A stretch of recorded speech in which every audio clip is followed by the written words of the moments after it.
Hello students and welcome to another session of my online biology classes called Biology Simplified. मैं हूं doctor Shyamala Shah और मेरे details आपको दिख रहे हैं स्क्रीन पर. ओके स्टूडेंट्स, हम 11th स्टैंडर्ड के स्टेट टेक्स्ट बुक का नेक्स्ट टॉपिक जो है फोटोसिंथेसिस वो हम स्टार्ट करने जा रहे हैं आज. ये इसका पार्ट 1 है. ऑलराइट, जो स्टूडेंट्स अभी नए नए जुड़े हैं मैं उनको बता दूं कि प्रीवियस जितने भी चैप्टर्स हैं इस टेक्स्ट बुक के आपको मेरे चैनल पर मिल जाएंगे, जो चैनल का नाम है बायोलॉजी सिंप्लीफाइड. अगर आपको कंटेंट अच्छा लगता है students, please do not forget कि आपको लाइक शेयर एंड सब्सक्राइब करना है.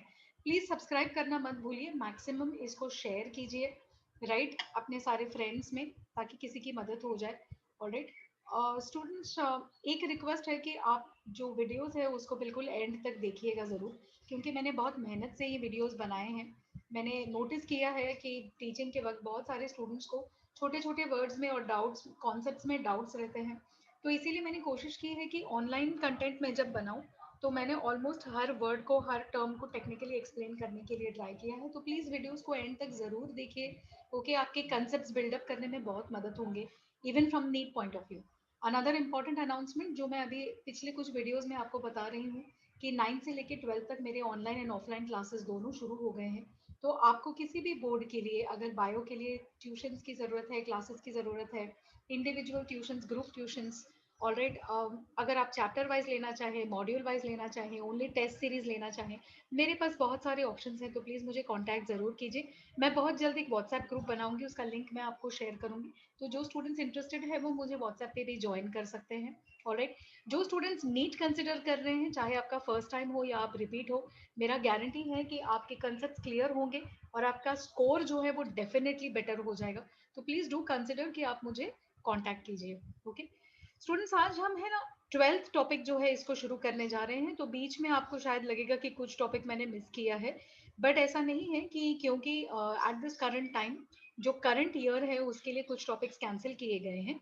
तो पहले मैंने सोचा था कि सारे टॉपिक्स मैं कर लूँ, but now I am thinking कि सिंस आपके एग्जाम्स नज़दीक आ रहे हैं और बहुत स्टूडेंट्स मुझे रिक्वेस्ट कर रहे हैं कि आप प्लीज़ सिलेबस कंप्लीट कीजिए, तो पहले मैं ये सिलेबस फिनिश करूंगी और उसके बाद जो बाकी के 2 टॉपिक्स हैं, ओके, जो मैं अभी नहीं करने वाली हूँ, उनको मैं एट द एंड वापस पूरा करूंगी, क्योंकि वो जनरल इंफॉर्मेशन टॉपिक्स हैं जो कहीं ना कहीं आपको मदद होने ही वाले हैं. So I am anyway going to complete the syllabus, but फिलहाल मैं ओनली कैंसल्ड सिलेबस को निकाल करके जो बाकी बचा हुआ है उसको मैं पहले फिनिश करूंगी.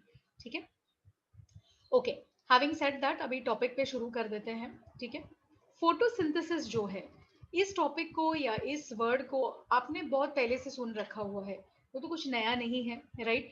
बट अभी इस प्रोसेस को हम एक अलग एंगल से देखेंगे. इसके अंदर केमिकल रिएक्शंस कौन से हैं.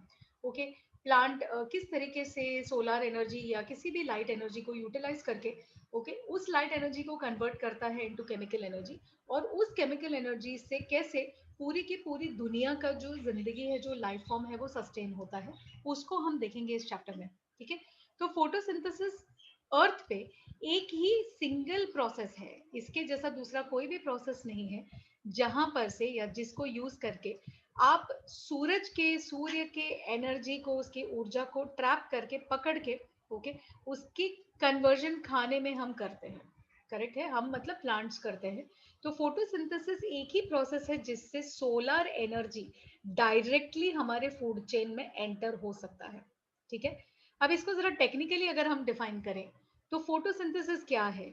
It is the synthesis of carbohydrates, okay, for example glucose, from inorganic materials like CO2 and water. तो कार्बन डाइऑक्साइड और पानी को अगर आप जोड़ देंगे साथ में, तो आपको मिलेंगे कार्बोहाइड्रेट. करेक्ट है, सबसे सिंपल कार्बोहाइड्रेट जो जनरेट होता है इस फोटोसिंथेटिक प्रोसेस में वो है ग्लूकोज राइट. और ये सिंथेसिस, ये बॉन्ड्स बनाने के लिए, जैसे अगर आपको CO2 गैस फॉर्म में है, पानी वेपर फॉर्म में है, आपको दोनों को फिक्स करके दोनों के बीच में बॉन्ड्स बना के आपको उसको कन्वर्ट करना है एक सॉलिड सब्सटेंस में. करेक्ट, सो आप एक गैस कार्बन को एक सॉलिड सब्सटेंस ग्लूकोज में कन्वर्ट कर रहे हैं, और फिर ये ग्लूकोज जो है ये दुनिया में जितने प्राणी हैं सब यूटिलाइज कर सकते हैं. जैसे जब भी आप प्लांट को खाते हैं तो आप भी वो ग्लूकोज यूज कर रहे हैं, फिर उसका आप अपने बॉडी में चेंजेस करते हैं. ओके, जब भी हमारी डेथ होती है तो वापस से वो एलिमेंट्स अर्थ में चली जाती है, वहां पे बैक्टीरिया उनको खाते हैं, फिर से प्लांट्स बनते हैं, and so on and so on. एक लंबी साइकिल है जो चलती ही रहती है. करेक्ट है. तो ये सब करने के लिए, इस कार्बन को गैस फॉर्म से ग्लूकोज में तब्दील करने के लिए आपको ह्यूज अमाउंट ऑफ एनर्जी की जरूरत होती है। वो एनर्जी कहाँ से आती है? वो आती है सोलर एनर्जी से, करेक्ट है। और इस सोलर एनर्जी को पकड़ेंगे कैसे? उसको पकड़ने के लिए आपको कोई एक स्पेशल केमिकल या कोई पिगमेंट चाहिए, है ना। पिगमेंट मतलब कलर्ड सब्सटेंसेस। तो एक पिगमेंट होती है फॉर एग्जांपल क्लोरोफिल। क्लोरोफिल के जैसे दूसरे भी पिगमेंट्स हैं जो इस ओवरऑल फोटोसिंथेसिस प्रोसेस में मदद करते हैं, करेक्ट है। तो फोटोसिंथेसिस क्या है? आप कार्बोहाइड्रेट बना रहे हैं, for example glucose, correct. Glucose एक ऑर्गेनिक मटेरियल है, लेकिन आप उसको बना रहे हैं इनऑर्गेनिक मटेरियल से, for example carbon dioxide and पानी दोनों इनऑर्गेनिक है, राइट। कैसे बना रहे हैं? एनर्जी कहाँ से आ रही है? सोलर एनर्जी, है ना, सूरज की किरणों की एनर्जी जो है। और उस एनर्जी को हम पकड़ कैसे रहे हैं? एक पिगमेंट होते हैं या बहुत सारे पिगमेंट्स हैं क्लोरोफिल के जैसे, ओके, जिनको यूटिलाइज किया जाता है और इस पूरे प्रोसेस को हम कंप्लीट करते हैं, करेक्ट है। कंप्लीट फोटोसिंथेटिक इक्वेशन जो है ये आपको आना ही चाहिए अभी तक, है ना। 6 CO2 प्लस 12 पानी के molecules in the presence of light and chloroplast आपको फर्स्ट फिक्स्ड कार्बोहाइड्रेट देते हैं विच इज ग्लूकोज, राइट। तो आप गैस को सॉलिड में कन्वर्ट कर रहे हैं, इसको, इस प्रोसेस को बोलते हैं कार्बन की फिक्सेशन, करेक्ट है। तो गैस को आप सॉलिड में कन्वर्ट कर रहे हैं। साथ साथ में अगर आप देखेंगे तो कार्बन डाइऑक्साइड जो है ये यूज हो रहा है, लेकिन ऑक्सीजन जनरेट हो रहा है, करेक्ट है। तो ये एक ऐसा प्रोसेस है जिसमें नॉट ओनली आप फिक्स्ड ऑर्गेनिक मैटर क्रिएट करते हैं, लेकिन ऑक्सीजन भी एनवायरनमेंट में रिलीज होता है। और ये बहुत इंपॉर्टेंट है क्योंकि ये प्रोसेस ओनली फोटोसिंथेटिक ऑर्गेनिजम्स ही कर सकते हैं, करेक्ट। अभी हमारे जैसे हेट्रोट्रोफिक ऑर्गेनिजम्स या नॉन फोटोसिंथेटिक ऑर्गेनिजम्स जैसे जानवर हैं, ओके, हम ओनली कार्बन डाइऑक्साइड को बाहर फेंक सकते हैं, हम ऑक्सीजन नहीं बना सकते। तो दुनिया में अगर ऑक्सीजन नहीं बनेगी और वो रिप्लेनिश नहीं होता रहेगा तो बहुत जल्द दुनिया जो है वो खत्म हो जाएगी, करेक्ट है। तो फोटोसिंथेसिस का महत्व आपको समझ में आ रहा होगा अभी, कि इनऑर्गेनिक चीजों को लेकर के ऑर्गेनिक चीजों को बनाना, गैस को लेके उसको सॉलिड में फिक्स करना, कार्बन को फूड चेन में लाना ग्लूकोज बना करके, एंड ऑक्सीजन का उत्पन्न होना, ओके, ये सारे जो है इंपॉर्टेंट प्रोसेसेस हैं जो फोटोसिंथेसिस में हो रहे हैं, करेक्ट है। ये प्रोसेस यूनिक है ग्रीन प्लांट्स के लिए, ओके। तो आपका जो एंटायर किंगडम प्लांटे है ये बहुत बड़ा कंट्रीब्यूटर है, okay, to the process of photosynthesis. और ये final light energy trapping process है जिसके ऊपर पूरी दुनिया, पूरा जितने भी लाइफ फॉर्म्स हैं ये अल्टीमेटली फोटोसिंथेसिस पर निर्भर हैं। अगर किसी भी छोटे इकोसिस्टम में आप सारे झाड़ों को निकाल देंगे या सारे फोटोट्रोफिक ऑटोट्रोफिक ऑर्गेनिजम्स को निकाल देंगे तो कुछ टाइम के अंदर सारे हेट्रोट्रोफ्स, बैक्टीरिया, डिकम्पोजर, सैप्रोफाइट सब मर जाएंगे, करेक्ट है। क्योंकि ये ऑर्गेनिजम्स वो नहीं कर सकते जो फोटोसिंथेटिक प्रोसेस करता है। और इसीलिए ये दुनिया में होने वाला सबसे बड़ा ह्यूज, ओके, बहुत ही बड़ा मैसिव केमिकल प्रोसेस है, करेक्ट। अब आगे थोड़ी डेटा पे आ जाते हैं, ये डेटा भी आपको याद कर लेना चाहिए। एटमॉस्फेयर में अप्रोक्सीमेटली 0.03% ही सिर्फ कार्बन डाइऑक्साइड है वॉल्यूम के हिसाब से, okay. So 0.03% volume by volume, okay, only carbon dioxide है। अब पूरी दुनिया का अगर हम कैलकुलेशन करें तो 0.03% of total atmosphere approximately 2200 billion ton होता है CO2 का, करेक्ट है। अब जो हमारे ओशंस हैं, पानी के जो ओपन स्रोत हैं, करेक्ट है, महासागर, उनके ऊपर, उनके हवा के ऊपर अगर आप कैलकुलेशन करेंगे तो नॉर्मल एटमॉस्फेयर के हिसाब से 50 टाइम्स ज्यादा, है ना, ओशन के पानी के अंदर कार्बन डाइऑक्साइड प्रेजेंट है पानी में। लेकिन ये कैसे प्रेजेंट है? ऑब्वियसली गैस फॉर्म में प्रेजेंट नहीं है, राइट। इसका कन्वर्जन होता है सॉल्ट्स में, फॉर एग्जाम्पल कार्बोनेट्स, कुछ कुछ अमाउंट डिजोल्व गैस में है, मोस्टली सब कुछ कार्बोनेट फॉर्म में है, जैसे कैल्शियम कार्बोनेट हो गया, मैग्नीशियम कार्बोनेट हो गया, और ये पानी में घुले हुए फॉर्म में आपको मिलेंगे, करेक्ट है। तो एटमॉस्फेयर तो एक सोर्स हो गया, ये जो 2200 बिलियन टन है। और दूसरा सोर्स है हमारे महासागर, जिसमें घुला हुआ भी CO2 है, कार्बन डाइऑक्साइड, और कार्बोनेट सॉल्ट फॉर्म में भी कार्बन डाइऑक्साइड है। ये दो इंपॉर्टेंट सोर्सेस हैं, ओके, जिसमें से हमारे प्लांट्स को CO2 जो है ये मिल जाता है, करेक्ट है। अप्रोक्सीमेटली एक साल में हमारे पूरे दुनिया में जितने भी ग्रीन प्लांट्स हैं वो कितना बिलियन टन कार्बन को ग्लूकोज में तब्दील करते हैं? 17 बिलियन टन कार्बन को ओके एक साल में ग्लूकोज में तब्दील किया जाता है। उस प्रोसेस को फिक्सिंग बोलते हैं। फिर ग्लूकोज से बाकी जितनी भी रिक्वायरमेंट्स है वो सब बनती हैं, करेक्ट है? तो प्लांट ग्लूकोज से सुक्रोज, बाकी के कार्बोहाइड्रेट्स, उसके प्रोटीन के रिक्वायरमेंट्स, उसके विटामिन, सारी चीजें ग्लूकोज से बनाई जा सकती हैं और इसीलिए ये प्रोसेस बहुत इंपॉर्टेंट हो जाता है, करेक्ट है? तो ये तो हो गया इंट्रोडक्शन, है ना? यहाँ तक तो काफी सिंपल था। अभी आ जाते हैं उस ऑर्गेनेल पे जहां पे प्रिडोमिनेंटली फोटोसिंथेसिस होता है आपके ग्रीन प्लांट्स में, करेक्ट है? और ये ऑर्गेनेल कौन सा है? ये ऑर्गेनेल है क्लोरोप्लास्ट, ठीक है? अभी हमने प्लांट एनाटॉमी किया है, हमने सेल स्ट्रक्चर किया है, तो हमें काफी सारे टर्म्स पता है। जो स्टूडेंट्स नए से जुड़े हैं ना, पिछले चैप्टर जरा जाके चेकआउट कीजिए, सो दैट मैं वापस वापस इनको एक्सप्लेन नहीं करूंगी, ओके? अब क्लोरोप्लास्ट मोस्टली मीजोफिल सेल्स के मीजोफिल सेल्स के अंदर होते हैं जो पत्तों में या लीव्स में प्रेजेंट रहती है, करेक्ट है? एनाटॉमी चैप्टर चेकआउट कीजिए इसके लिए, राइट? कार्बन डाइऑक्साइड जो है ये मीजोफिल सेल्स तक कैसे पहुंचते हैं? हमारे पत्तों में छोटे होल्स हैं जिनका नाम है स्टोमेटा, है ना? स्टोमेटा के द्वारा CO2 पहुंच जाते हैं क्लोरोप्लास्ट तक या मीजोफिल सेल्स के अंदर के क्लोरोप्लास्ट तक, और पानी उन तक पहुंचता है वेन्स या जाइलम एंड फ्लोएम के थ्रू, है ना? पत्ते में जो सेंट्रल मिडरिब है, करेक्ट? अब आपके जो हायर प्लांट्स है, फॉर एग्जांपल आपके एंजियोस्पर्म्स है, जिम्नोस्पर्म्स है ना? उनमें क्लोरोप्लास्ट की शेप है ना डिस्क जैसी हो जाती है, डिस्क जैसे या ग्लास के लेंस जैसे, लेंस शेप्ड, ठीक है? क्लोरोप्लास्ट एक डबल मेम्ब्रेन बाउंडेड ऑर्गेनल है, उसमें दो मेम्ब्रेन्स हैं, राइट? मेम्ब्रेन के अंदर एक सब्सटेंस है जिसको हम मैट्रिक्स जैसे कंसिडर कर सकते हैं, ग्राउंड सब्सटेंस बोला जाता है, और इसका नाम है स्ट्रोमा, ओके? क्या नाम है? स्ट्रोमा। स्ट्रोमा के अंदर, राइट, अगेन छोटे छोटे सैक जैसे या बैग्स जैसे स्ट्रक्चर्स बने हुए हैं, ओके? जिनका नाम होता है लैमेले, है ना?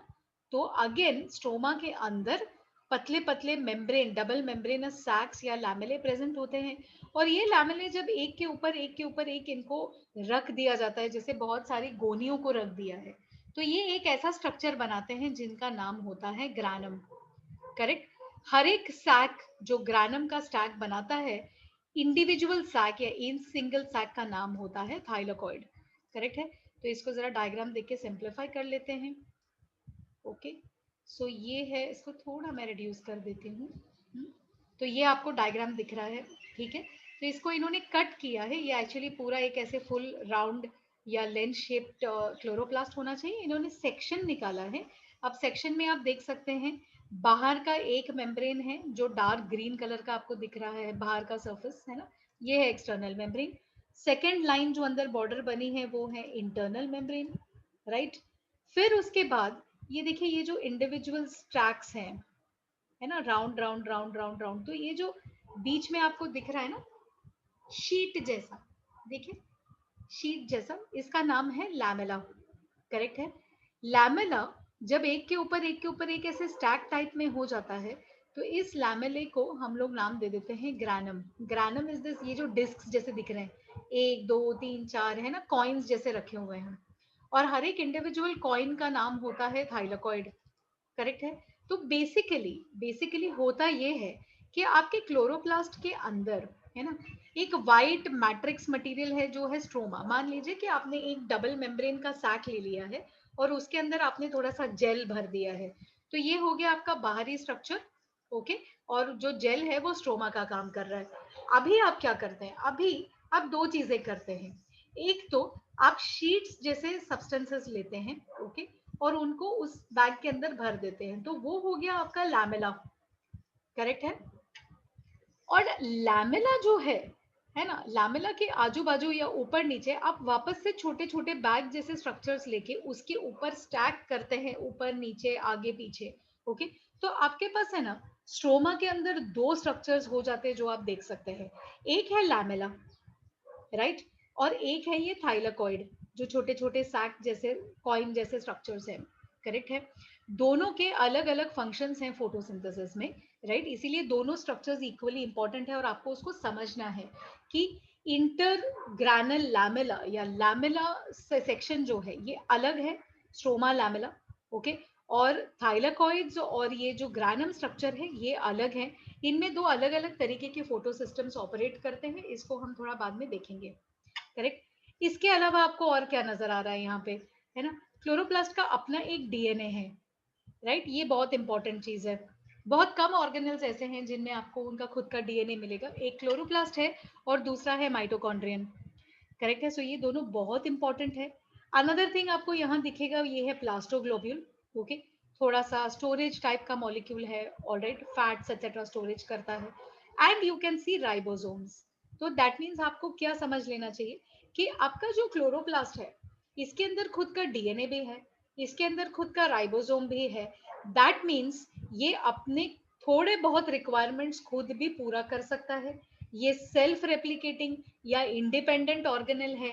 और ये सेल यूकैरियोटिक सेल के मेन न्यूक्लियस के ऊपर इतना डिपेंडेंट नहीं है जैसे कि दूसरे ऑर्गेनेल्स हो जाते हैं।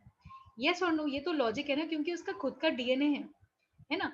तो अभी देखते हैं, आगे बढ़ते हैं। तो एक बार और यहाँ पे चाहिए तो हम इसको रिवाइज कर लेते हैं वेरी फास्ट, ओके, क्योंकि हमने जिस डायग्राम देखी है तो डिस्क शेप या lens shape double membrane bound structure है। अंदर एक मैट्रिक्स है जिसका नाम है स्ट्रोमा, है ना, आप टेक्स्ट बुक में देखते जाइए, राइट। स्ट्रोमा के अंदर डबल मेम्ब्रेन के सैक्स हैं जो है लैमेले। ये लैमेले को अगर हम स्टैक एक के ऊपर एक करेंगे तो हमें मिलता है ग्राना। और ग्राना के इंडिविजुअल बैग को हमने नाम दे दिया है थाइलाकॉइड। यहाँ तक क्लियर। अब आगे बढ़ते हैं, ओके। जितने भी पिगमेंट्स हैं, पिगमेंट्स क्या है स्टूडेंट्स, कलर्ड मॉलिक्यूल्स हैं, ओके। ऐसे सब्सटेंसेस हैं जिनके अंदर मेटल सेंटर्स होते हैं और उनके अंदर जो है प्रोटीन्स हो सकते हैं या दूसरे स्ट्रक्चर्स होते हैं जिनसे कि ये सारे है ना कलरफुल दिखते हैं। सो पिगमेंट्स कुछ ऐसे मॉलिक्यूल्स हैं जो कलरफुल दिखते भी हैं और ये लाइट को अब्सॉर्ब भी करते हैं अपने कलर के बेसिस पे, करेक्ट है। सो कुछ पिगमेंट्स हैं जैसे कि क्लोरोफिल, प्रेडोमिनेंटली क्लोरोफिल मतलब हमारे लिए ग्रीन होता है, राइट। कैरेटीन्स हैं जो ऑरेंज रेड कलर के, ज़ैंथोफिल्स हैं, ओके, जो येलो कलर के या ब्राउन कलर के हो सकते हैं, ऑलराइट। ये जो मेजर पिगमेंट्स हैं ये सारे पिगमेंट्स कहाँ होते हैं, थाइलाकॉइड के मेम्ब्रेन में। तो अगेन डायग्राम देखिए, ये थाइलाकॉइड है। थाइलाकॉइड का जो मेम्ब्रेन है उसमें क्या है, उसमें है पिगमेंट्स, ओके। पिगमेंट्स के कुछ नाम तो आपको पता होने ही चाहिए। अभी हम क्यों पिगमेंट्स पे इतने फोकस्ड हैं, करेक्ट। पिगमेंट की एक यूनिक कैपेसिटी है कि ये लाइट को ऑब्जॉर्ब करता है और पर्टिकुलर स्पेक्ट्रम या पर्टिकुलर वेवलेंथ के लाइट को ऑब्जॉर्ब करता है।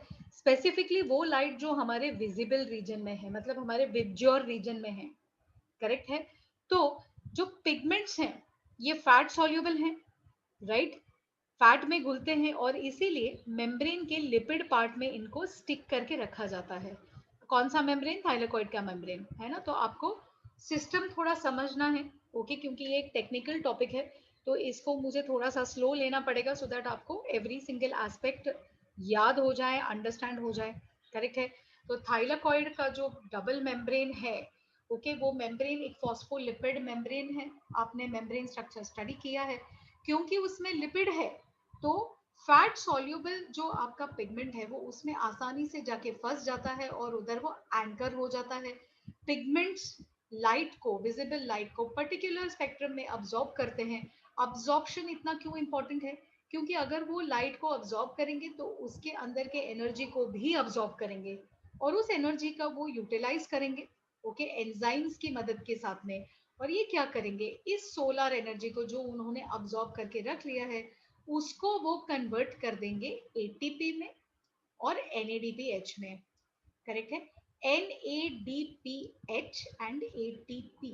ATP क्या है, ATP जो है ये हमने बायोमोलिक्यूल्स में भी देखा हुआ है। एडेनोसाइन ट्राइफॉस्फेट हमारा एनर्जी करेंसी है, ओके। तो ये जो प्रोसेस है ये बहुत ही एनर्जेटिक प्रोसेस है जहाँ पे सूरज की एनर्जी को डायरेक्टली यूटिलाइज करके प्लांट ATP बना रहा है, करेक्ट है। दूसरा एक प्रोडक्ट बना रहा है वो है NADPH, nicotine amide adenine di nucleotide phosphate. H मतलब वो उसका रेड्यूस्ड फॉर्म है, करेक्ट है। ये एक इंपॉर्टेंट को एंजाइम है, ओके। एंड को एंजाइम्स का इंपॉर्टेंस क्या है वो आप बायोमोलिक्यूल्स टॉपिक में जाके चेकआउट कर सकते हैं, करेक्ट है। जो एंजाइम्स हैं स्ट्रोमा में, ओके, जो प्रेजेंट हैं, राइट, अब एक एस्पेक्ट ये है कि पिगमेंट्स के हेल्प के थ्रू हमने एटीपी और एनएडीपीएच बना दिया। अब दूसरा एस्पेक्ट ये है कि स्ट्रोमा में दूसरे भी एंजाइम्स होते हैं जो ये बने हुए एनएडीपी और एटीपी को यूटिलाइज करके ओके कार्बोहाइड्रेट्स बनाएंगे। तो आप एक चीज नोटिस कीजिए, दो अलग अलग जगह पे दो चीजें हो रही हैं। Now be very understand this very carefully. Okay, ये आपका क्लोरोप्लास्ट है, इसमें दो चीजें हैं, एक तो थाइलाकॉइड और लैमेला, ये जो ग्रीन कलर के दिख रहे हैं अंदर, और दूसरा है स्ट्रोमा, ये जो व्हाइट कलर का बैकग्राउंड है। दोनों जगह पे दो अलग अलग काम क्लोरोप्लास्ट करता है। ओके, जो आपके ग्रीन हिस्से हैं जहाँ पे पिगमेंट्स हैं, वहां पे सूरज की ऊर्जा को यूज करके ओके पहले एटीपी और एनएडीपीएच बनाया जाता है।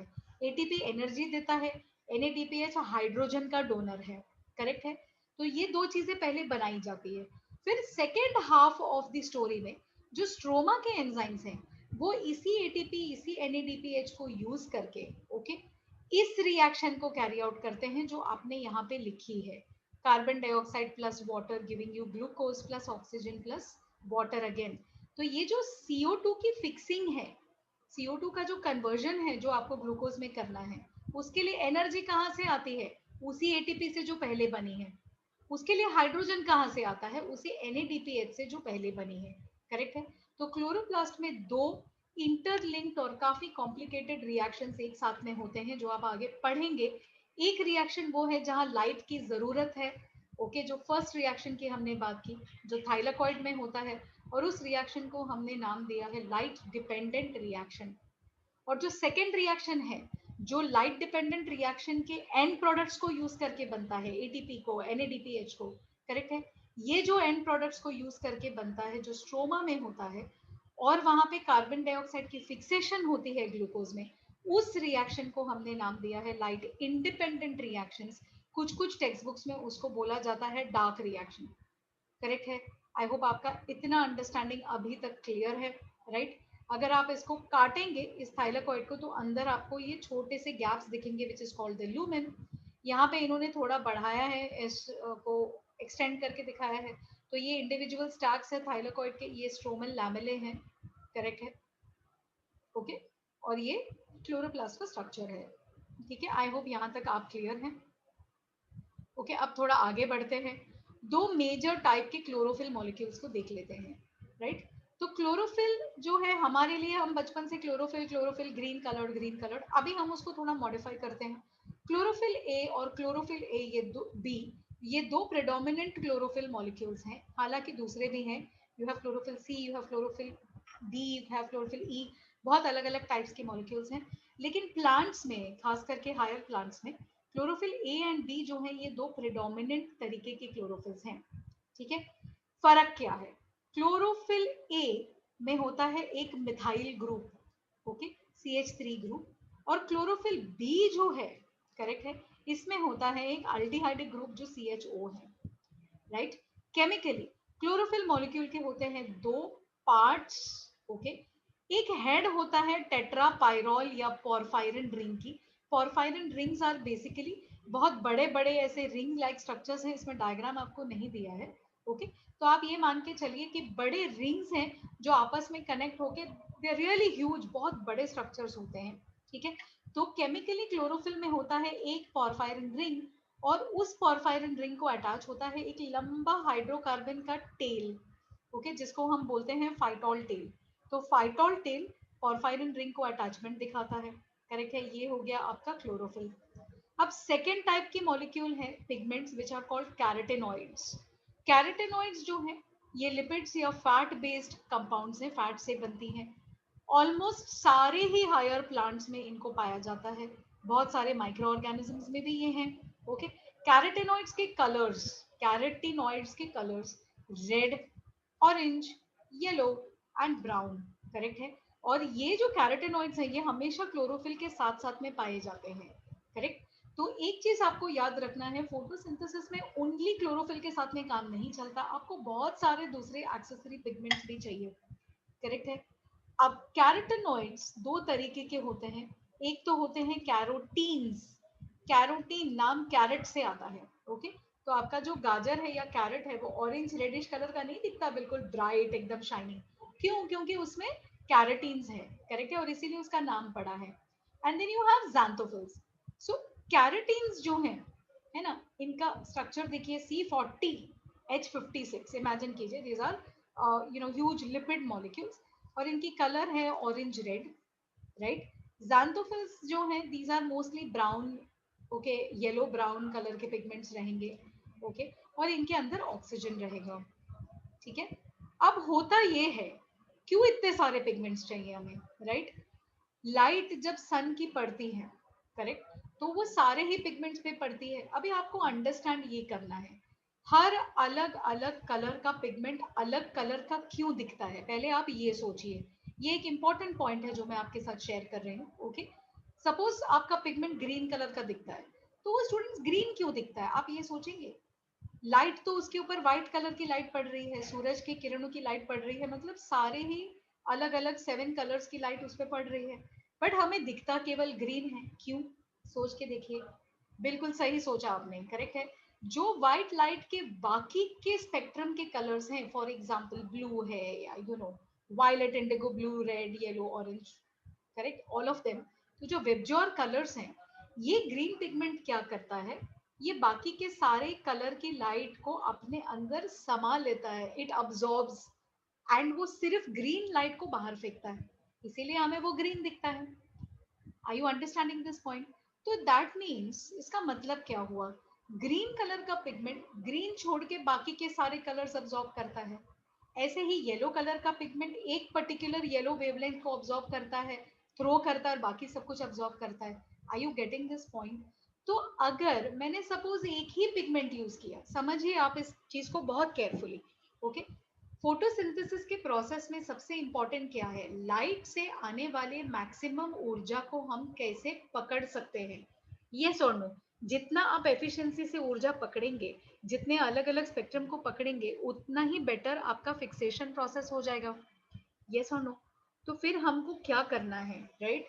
अगर ग्रीन पर्टिकुलर वेवलेंथ अब्सॉर्ब करता है, रेड पर्टिकुलर वेवलेंथ अब्सॉर्ब करता है, ऑरेंज पर्टिकुलर वेवलेंथ अब्सॉर्ब करता है, अगर मैंने ओनली वन ही पिगमेंट रखा तो क्या होगा, सिर्फ थोड़ा सा लाइट यूज होगा, बाकी का सब वेस्ट हो जाएगा. है कि नहीं लॉजिकल. तो नेचर ने क्या सोचा, नेचर ने ये सोचा कि एक काम करते हैं, सारे ही पिगमेंट्स को यूटिलाइज कर लेते हैं, करेक्ट है.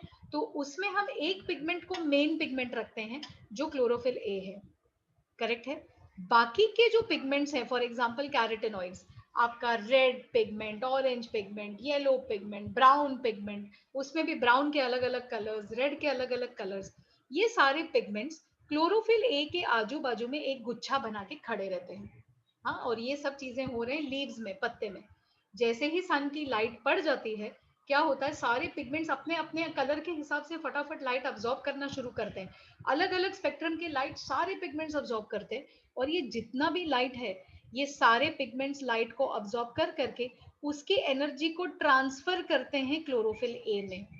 तो इट इज लाइक दैट कि सेंटर में एक मेन मॉलिक्यूल को रखा है, और बाकी के सारे मॉलिक्यूल्स उनको हेल्प कर रहे हैं, क्लोरोफिल ए को हेल्प करते हैं, so that maximum amount of light जो है उसको पिकअप किया जा सकता है. ठीक है.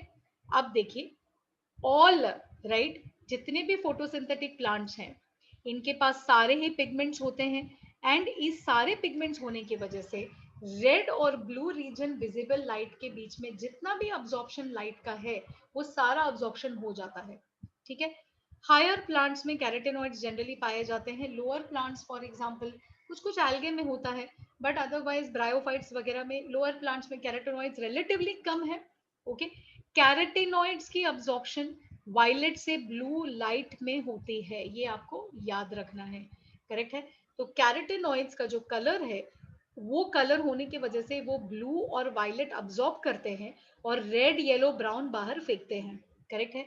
अब ये नॉट ओनली लाइट के एनर्जी को अब्सॉर्ब करते हैं, जैसे मैंने आपको पहले कहा था, ये ट्रांसफर भी करते हैं, ओके, क्लोरोफिल को, सो दैट क्लोरोफिल के अंदर इतनी एनर्जी आ जाती है कि वो एक्साइट होके आगे की केमिकल रिएक्शन को अंजाम देगा, करेक्ट है. नॉट ओनली ये ट्रांसफर का काम करते हैं, आपके कैरोटेनॉइड्स जो हैं ये क्लोरोफिल को प्रोटेक्ट करते हैं. कैसे, क्लोरोफिल के पास अगर टू मच एनर्जी आ जाती है और टू मच लाइट की एक्सपोजर होती है, तो क्लोरोफिल का मॉलिक्यूल फोटो ऑक्सीडाइज हो जाता है. मतलब क्या, oxidation, in the presence of light. और अगर ऑक्सीडेशन हो गया तो क्लोरोफिल का जो केमिकल नेचर है वो डैमेज हो जाएगा और वो अपना काम जो है उसको नहीं कर पाएगा, और इसके वजह से, ठीक है, आपका जो क्लोरोफिल मॉलिक्यूल है वो ब्रेक डाउन हो जाएगा, राइट। और इस ब्रेकडाउन को होने से स्टॉप करता है आपका carotenoid molecule. Is this much clear, right, is this understood? ठीक है, इस चैप्टर को मैं, इस टॉपिक को यहाँ पे एंड करूंगी। उसके पहले हम थोड़ा सा जल्दी से ये चीज देख लेते हैं, करेक्ट है। एक एक्टिविटी दी है, जैसे पालक के पत्ते हैं, आप उसको एसीटोन में, जो नेल पॉलिश निकालते हैं ना हम, लिक्विड आती है उसमें एसीटोन होता है, आप इसको घर पे भी कर सकते हैं। तो पालक के पत्ते थोड़े से लीजिए, थोड़ा एसीटोन लीजिए और उसको अच्छे से कूट लीजिए, चटनी बना दीजिए उसका, है ना।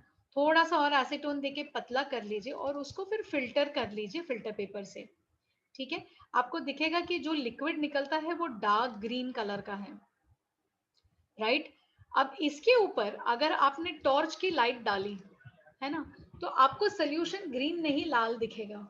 ये क्यों होता होगा, सोच के बताइए। मैंने अब भी आपको बताया था, है ना, कि कोई चीज कलर में क्यों लाल दिखेगी, कि वो पर्टिकुलर जो एलिमेंट राइट, वो बाकी के सारे कलर को ऑब्जॉर्ब कर रहा है एंड ओनली लाल कलर को बाहर फेंक रहा है ना। मजेदार बात है ना। तो ये जो है, ये दिस इज बिकॉज कि आपका जो स्पिनिच लीव्स है उसके अंदर पिगमेंट्स हैं, प्रेडोमिनेंटली क्लोरोफिल के पिगमेंट्स, और क्लोरोफिल के पिगमेंट्स जो हैं ये रेड लाइट को बाहर फेंक रहे हैं, अलॉन्ग विद अदर थिंग्स, दूसरी भी चीजें हैं उसके अंदर जो रेड लाइट को बाहर फेंकते हैं, करेक्ट है।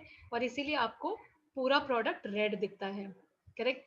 अभी और एक है इंटरेस्टिंग एक्सपेरिमेंट जिसको हम बोलते हैं क्रोमेटोग्राफी, राइट। तो आपने ये जो सोल्यूशन यहाँ पे बनाया है, इसमें आप क्या कीजिए कि आपका जो लिक्विड है उसको आप इवेपोरेट हो जाने दीजिए, ठीक है। जब वो बिल्कुल थिकन हो जाता है तो आप एक ड्रॉप जो है ना, उसको, एक क्रोमेटोग्राफी का स्पेशल पेपर आता है, पतले स्ट्रिप्स मिलते हैं उसके, उसके एक एंड पे आप एक छोटा सा बूंद इस लिक्विड सोल्यूशन का डालें। कौन सा? जो पालक के पत्तों का लिक्विड आपने पहले क्रिएट किया है, उसको अच्छे से ड्राई कीजिए। फिर एक मिक्सचर लेते हैं पेट्रोलियम एथर एंड एसीटोन का 9:1 रेशो में। इसको आपको लैब में ही करना पड़ेगा, हो सकता है आपके कॉलेजेस जब खुल जाए तो आपके टीचर्स आपको ये चीज बताए, करेक्ट है। एट 40 या 60 डिग्री सेल्सियस, ओके, आप इस चीज को एसीटोन और एथर के सोल्यूशन में पेपर को डिप करके रखेंगे। थोड़े टाइम के बाद वो सोल्यूशन जैसे जैसे पेपर के ऊपर चढ़ेगा वैसे ही आपको दिखाई देगा कि ये जो सोल्यूशन आपने डाला था उसके अलग अलग बैंड्स बन जाते हैं पेपर के ऊपर, करेक्ट है। क्यों? क्योंकि क्लोरोफिल और कैरोटेनॉइड्स ये दोनों, ओके, पेट्रोलियम एथर और एसीटोन के अंदर सेपरेट हो जाते हैं और पेपर के ऊपर दो अलग अलग बैंड तैयार हो जाते हैं, एक ग्रीन बैंड और एक येलो बैंड। बहुत इजी और बहुत सरल एक्सपेरिमेंट है and it can be very easily done in even small labs, तो बहुत ही इंटरेस्टिंग है, करेक्ट है। अब यहाँ पे आपको कुछ क्वेश्चंस पूछे हैं, टमाटोज, चिलीज एक्सेट्रा में रेड कलर होता है, तो टमाटोज में लाइकोपीन होता है, lycopene, LYCOPENE।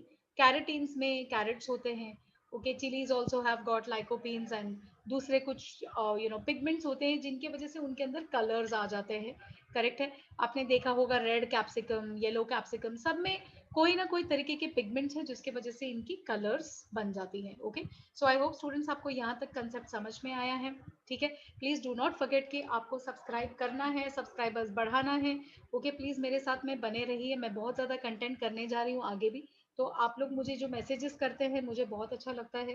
Please continue to maintain your contact with me, okay. और क्लासेस के लिए स्टूडेंट्स मुझे जरूर कॉन्टैक्ट कीजिएगा, हो सकता है कि आपको स्कोर्स में जो अभी तक आपको कभी फर्क नहीं पड़ा वो स्कोर्स आपके अभी इंप्रूव हो जाए, okay. Thank you very much and keep studying.